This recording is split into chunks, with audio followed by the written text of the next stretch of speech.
Wisdom is dangerous. Love and beauty are too. Our culture has kept us away from them, and must do so, to perpetuate the insanity we see all around us. Thus, mainstream education in the dominant culture has one principal function: to protect citizens from philosophy. Of necessity, this also means protecting citizens from art and nature. Our education system expresses and constitutes our personal and cultural philosophy of life, our vision of a proper way of life. But our way of life is in crisis. We face a crisis of meaning, a crisis of attention, a crisis of ecology, a crisis of knowledge and truth, a crisis of disconnection and division. All these crises are one: a philosophical crisis, which could result in the breakdown of organized human life, even the end of the human species. We cannot have true peace, happiness, freedom, justice, and well-being in ourselves and our world unless we properly address human ignorance. Only the wisdom traditions can empower us to do this, hence their dangerous character. Philosophy literally means love wisdom. If we love anything at all, we need the wisdom to take good care of it. Philosophy isn't a bunch of abstractions, a set of clever arguments, or a bundle of questions with no answers.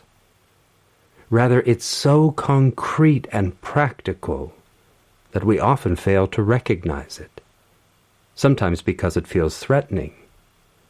For instance, philosophy is training for death, and honesty about death leads to a renunciation of much of the nonsense an ignorant culture depends on.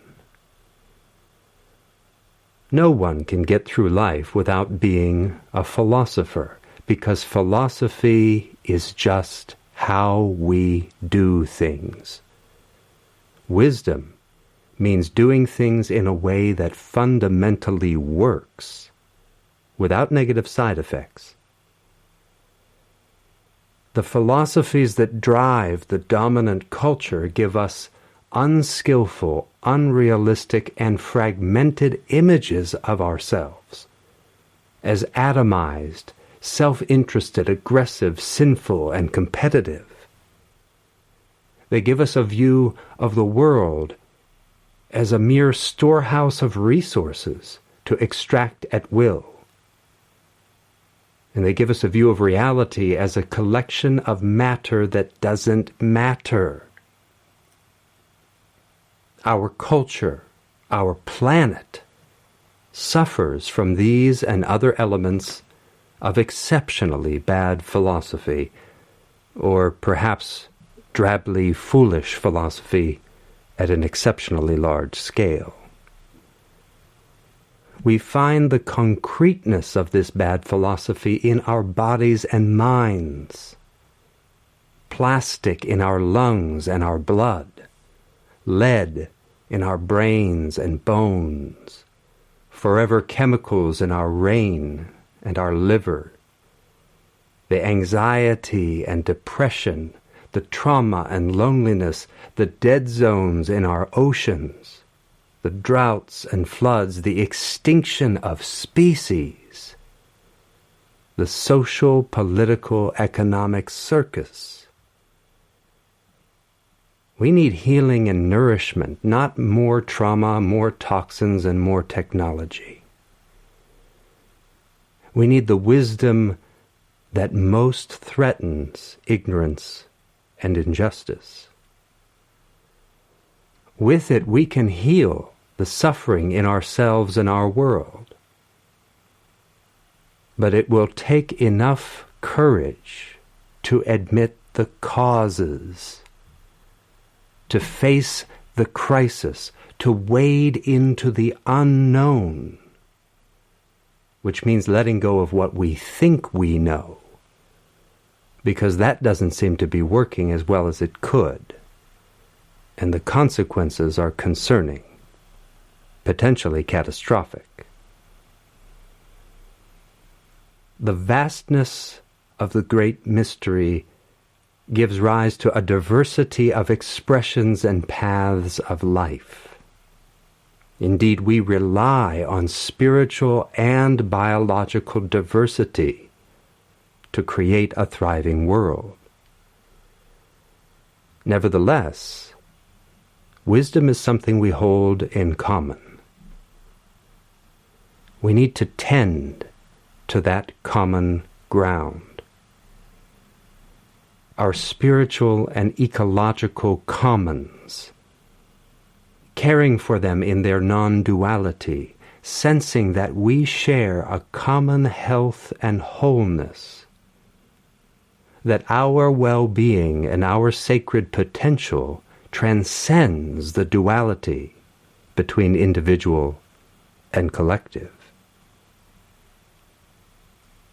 The most dangerous wisdom. Everything is fluid and completely interwoven. Everything. It is the image of the divine. In this mystical image, what we practice is what we realize. And at the same time, we are originally free and spontaneous expressions of wisdom, love, and beauty, which all venerable spiritual traditions revere.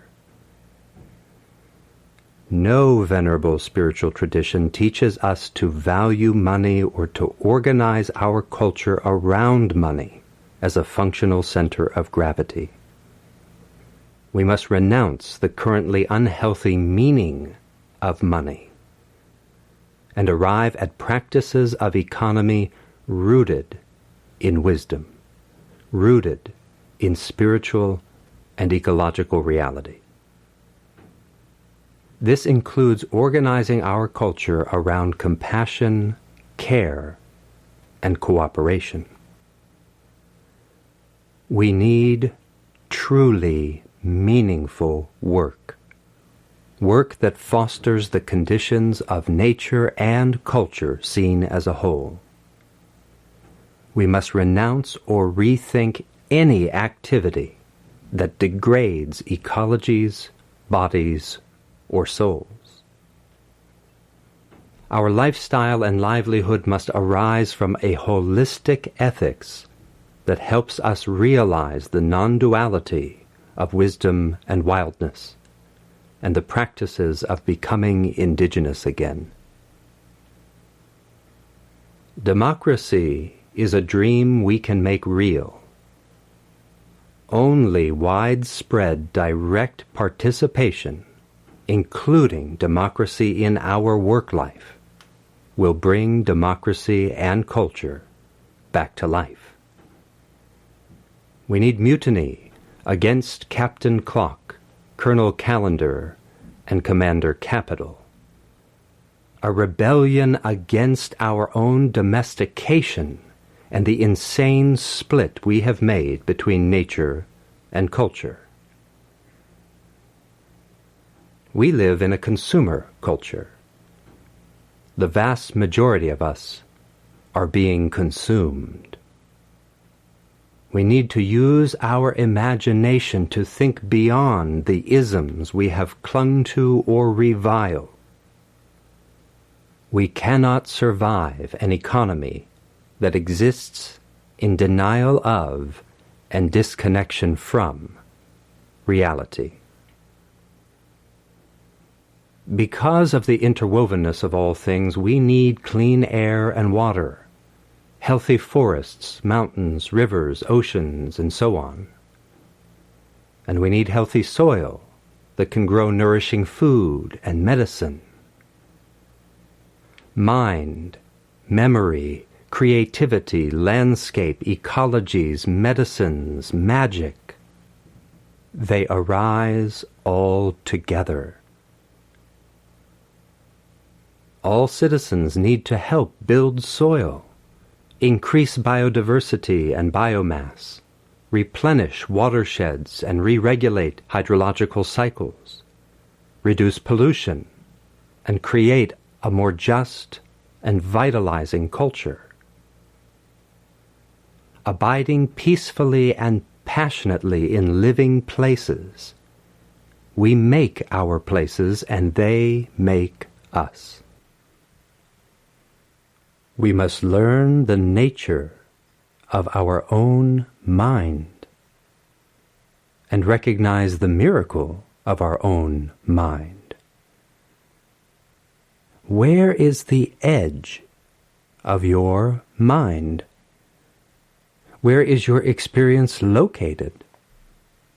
We won't find it by looking in your skull. We must stop being fooled by our skull and our skin, and walk a path of health, healing, holism, and holiness. We must also confront our unconscious mind. We must renounce the idea of education as a process of producing good workers, and in general, a process of manufacturing the consent of the masses. Education and all human activity can have only one aim: to cultivate the whole of life onward in a spirit of passionate reverence, mutual nourishment, mutual illumination, and mutual liberation. We need to practice better ways of knowing ourselves, each other, and the world we share. The knowledge we most need comes from a change in the knower, an evolution in perception and thinking that brings mutual healing into the world. Such transformed knowers can think and act from and toward wholeness. The sages have taught us that we live as if asleep in our own lives. What would it mean to wake up? What would it mean to stop fooling ourselves? The greatest danger of wisdom, love, and beauty comes from the fact that commitment to them means an end to human-caused extinctions, an end to conquest and aggression, an end to pollution and degradation, an end to all delusions. Our ignorance cannot survive this danger. Our species, on the other hand, cannot thrive in the absence of this danger. Therefore, we must seek it, going to the places that scare us, helping those we think we cannot help, entering the practices of the wild, and finding the great love we all carry in the center of our being, the great love that carries us.